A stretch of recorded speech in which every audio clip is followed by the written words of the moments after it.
TV10 Network. Breaking news, exclusive update from Yadadri district.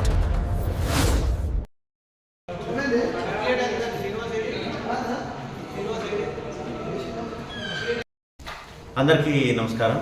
Yadadri Bhuvanagiri జిల్లా collector Hanumantharao. ఈరోజు నుంచి nominations ప్రక్రియ స్టార్ట్ అయింది. మొత్తం జిల్లాలో 427 గ్రామ పంచాయతీలకు గాను మొత్తంగా టోటల్గా ఈరోజు ఫేజ్ 1 153 గ్రామ పంచాయతీలకి మొదలైంది. ఇది మనకి 1286 పోలింగ్ స్టేషన్ సంబంధించి ఈ వార్డులకు సంబంధించి ఈరోజు నామినేషన్స్ ప్రక్రియ కూడా స్టార్ట్ అయింది.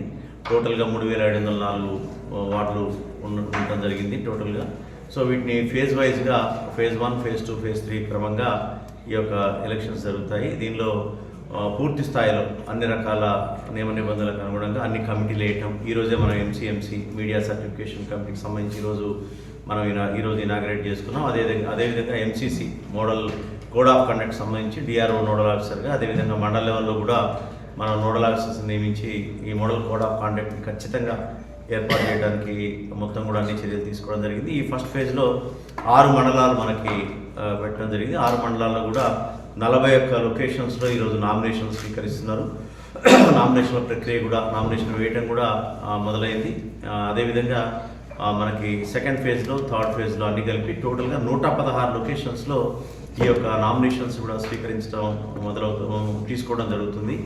ఇది ఆల్రెడీ ఎన్నికల ప్రక్రియ షెడ్యూల్ ఏదైతే ఉందో అది ఆల్రెడీ రిలీజ్ చేయడం జరిగింది. 3 రోజుల గ్యాప్ తోటి ఈ యొక్క కార్యక్రమం ఉంటుంది. అదేవిధంగా మనకి ఎలక్షన్ మనకి డే కూడా పోలింగ్ డే మరియు కౌంటింగ్ డే కూడా వరుసగా 11, 14, 17 మధ్యలో ప్రతి దానికి కూడా 2 రోజులు గ్యాప్ తోటి ఉండటం జరుగుతుంది. అదేవిధంగా ప్రతి ప్రక్రియకు కూడా నామినేషన్స్ ఇక్కడ ఫస్ట్ డే స్టార్ట్ అయినాయంటే ఒక 2 డేస్ గ్యాప్ ఇచ్చి థర్డ్ డే సెకండ్ ఫేజ్లో మొదలవుతుంది. అదేవిధంగా మనకి స్క్రూటినీ కూడా సేమ్ ఆ డేట్స్ ప్రకారంగా డేట్ వైజ్గా ఆల్రెడీ మనకి అన్ని పేపర్లో కూడా మీడియాలో కూడా పబ్లిష్ అయింది. జిల్లాలో ముఖ్యంగా 4 ఎఫ్ఎస్టీని పెట్టడం జరిగింది. దానిలో భాగంగా బొమ్మల రామారం, ఆలేరు మరియు అదేవిధంగా బీబీ నగర్, పంతంగి ఈ 4 ప్లేసెస్లో మనకి ఈ యొక్క ఎస్ఎస్టీని పెట్టడం జరిగింది. అదేవిధంగా ఫ్లయింగ్ స్క్వాడ్స్ కూడా ప్రతి మండలంలో కూడా ఫ్లయింగ్ స్క్వాడ్ని ఏర్పాటు చేయడం జరిగింది. అంతేకాకుండా ఖచ్చితంగా ఈ మోడల్ కోడ్ ఆఫ్ కాండక్ట్ నిబంధనలు పాటించే విధంగా గ్రామ పంచాయతీల్లో కానీ అక్కడక్కడ కానీ అవగాహన కల్పించడం కూడా జరుగుతుంది. అదేవిధంగా ఎక్స్పెండిచర్ అబ్జర్వర్ మరియు జనరల్ అబ్జర్వర్ కూడా మన జిల్లాకు వచ్చి ఉన్నారు. ఆల్రెడీ మార్నింగ్ వాళ్ళకి 13 రకాల డిపార్ట్మెంట్ సంబంధించిన వాళ్ళని నోడల్ ఆఫీసర్స్కి వేశాము. ఎక్స్పెండిచర్కి సంబంధించి, అదేవిధంగా ఎలక్షన్ మెటీరియల్కి సంబంధించి, అదేవిధంగా బ్యాలెట్ బాక్సెస్ సంబంధించి ఈ విధంగా ఒక 13 కేటగిరీకి సంబంధించి 13 జిల్లా అధికారులు ఇక్కడ వేయడం జరిగింది. డిపిఓ గారు, అడిషనల్ కలెక్టర్ గారు, లోకల్ బాడీస్ వీరందరూ కూడా దీనికి నేతృత్వం ఇస్తూ ముందుకెళ్ళడం జరుగుతుంది. సజావుగా జరగడానికి జిల్లా యంత్రాంగం అన్ని రకాలైనటువంటి చర్యలు తీసుకోవడం జరిగింది. అదేవిధంగా ఆ పోలింగ్ స్టేషన్ దగ్గర మనకి ఎక్కడైతే నామినేషన్ స్వీకరించే దగ్గర ఈ యొక్క హెల్ప్ డెస్క్ కూడా ఏర్పాటు చేయడం జరిగింది. ముఖ్యంగా నామినేషన్లు తిరస్కరించడానికి కాకుండా యాక్సెప్ట్ చేయడానికి వాళ్ళకి హెల్ప్ డెస్క్ పరంగా వాళ్ళ యొక్క ఆ పోలింగ్ లిస్ట్లో వారి యొక్క సీరియల్ నెంబర్ ఏంటి, వారి పరిస్థితి ఏంటి, అదేవిధంగా ఏ పత్రాలు వాళ్ళు జత చేయాలి, వాళ్ళకు ఒక గైడింగ్ ఫ్యాక్టర్ లాగా ఉండడం జరుగుతుంది. అదేవిధంగా కొంతమంది మేము పోయిన దగ్గర కొన్ని డౌట్స్ అడిగారు. నామినేషన్ ప్రాంతాలని పరిశీలించినప్పుడు తప్పనిసరిగా కొత్త అకౌంట్ తీయాలా, తప్పనిసరిగా అకౌంట్ తీయాలి.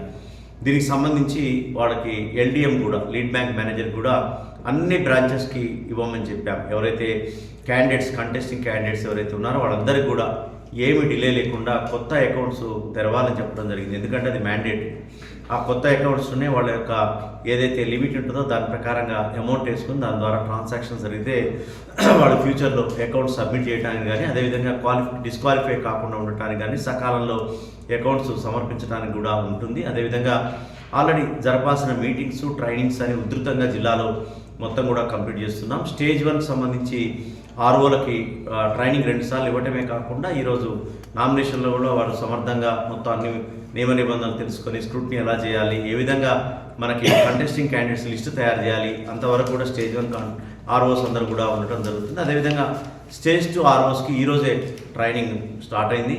ఆ ట్రైనింగ్లో కూడా మేమందరం పాల్గొన్నాము. ప్రతి మండలంలో కూడా ఈ ట్రైనింగ్ ఇవ్వమని చెప్పాము. అది ఇంపార్టెంట్. ఎందుకంటే వాళ్ళు పోలింగ్ డే రోజు వారి యొక్క సూపర్విజన్లోనే జరుగుతుంది. కౌంటింగ్ అనేది చాలా సెన్సిటివ్ అండ్ క్రూషియల్ డెసిషన్స్ కాబట్టి పూర్తి స్థాయిలో వాళ్ళకి హ్యాండ్స్ ఆన్ ట్రైనింగ్ కూడా ఏ విధమైనటువంటి ఓట్లు చెల్లుబాటు అవుతాయి, ఏ విధంగా చెల్లవు, అనేది కూడా పూర్తి స్థాయిలో వారికి ట్రైనింగ్ ఇవ్వటమే కాకుండా ఓటర్లకు కూడా అవేర్నెస్ క్రియేట్ చేయడం కోసంగా గ్రామ పంచాయతీల్లో కూడా ఏ విధంగా వారు ఓటు హక్కు వినియోగం అయ్యే విధంగా ఏ విధంగా చేయాలని చెప్పేసి అవగాహన పరిస్తే అప్పుడు మనకి గ్రామాల్లో జనరల్గా ఓటింగ్ పర్సంటేజ్ జీపీలకి లోకల్ బాడీస్లో ఉంటుంది, కానీ చెల్లని ఓట్లు నమోదు కాకుండా సక్రమమైనటువంటి ప్రజాస్వామ్య పద్ధతిలో అందరూ కూడా చెల్లే విధంగా ఓట్లు ఉండాలంటే వాళ్ళకి అవగాహన ఇంపార్టెంట్. ఎక్కడ ఏ విధమైనటువంటి పరిస్థితి ఉండాలి, ఏ విధంగా ఫోల్డింగ్ చేయాలా. సింపుల్ ఏంటి అంటే మనకి వర్టికల్గా ఫోల్డ్ చేయాలి, లేకపోతే మనం ఆల్రెడీ స్వస్తిక్ స్టాంపింగ్ అయిన తర్వాత మనం కనుక హారిజాంటల్గా ఫోల్డింగ్ చేస్తే ఈ గుర్తు ఇంకో వైపు పడుతుంది, అది చెల్లదు. ఇట్లా చిన్న చిన్న తప్పిదాల వల్ల అవి ఓట్లు చెల్లని బాటు కాకుండా ఉంటే వారి విలువైనటువంటి ఓటు లెక్కింపులోకి రాదు. ఇంకా నిరక్షరాస్యులు మన సమాజంలో ఉన్నందువల్ల కొంత వారికి చెప్పాల్సిన అవసరం ఉంది, అవగాహన ఏర్పరచాల్సిన అవసరం ఉంది. కాబట్టి ఇది కూడా ఉధృతంగా డే 1 నుంచే గ్రామాల్లో ఇదంతా కూడా చెప్పడానికి గ్రామ పంచాయతీలో ఒక నమూనాను కూడా ఏర్పాటు చేయాలని కూడా నిర్ణయించుకోవడం జరిగింది. అదేవిధంగా ఎవ్వరు కూడా మనకి ఏదైతే నిబంధనలు ఉన్నాయో ఆ నిబంధనల ప్రకారం నడుచుకోవాలి తప్పితే ఎక్కడ కూడా నిబంధనల్ని అతిక్రమించవద్దని చెప్పేసి జిల్లా ఎన్నికల అధికారిగా అందరినీ కూడా రిక్వెస్ట్ చేస్తున్నాం. అందరూ కూడా పొలిటికల్ పార్టీస్ అందరూ కూడా సహకరిస్తున్నారు, అందరికి కూడా అవగాహన ఉంది.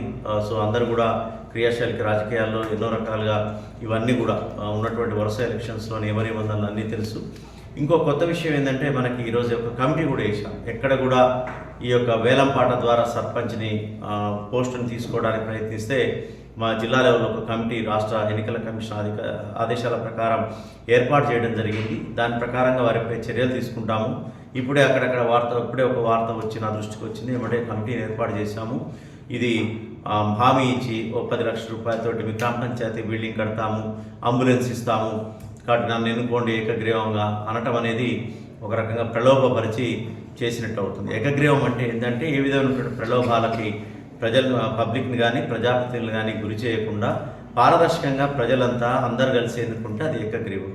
అలా కాకుండా ప్రలోభపరిచి లేకపోతే వేలంపాట ద్వారా తీసుకుంటే చట్టపరంగా చర్యలు తీసుకోవటమే కాకుండా డిస్క్వాలిఫై చేసే ప్రమాదాలు ఉంటాయి. కాబట్టి దయచేసి ఆ ప్రయత్నాలకు ఎవరు కూడా ఒడిగట్టకండి, అది చట్టరీత్యా నేరం. కాబట్టి అది మనం పబ్లిక్ కూడా ప్రెస్ ద్వారా కూడా అంతా పూర్తి స్థాయిలో చెప్పడం జరుగుతుంది. ఇంతేకాకుండా మనకి flying squads, video surveillance team, వీవీటీలు ఉన్నాయి.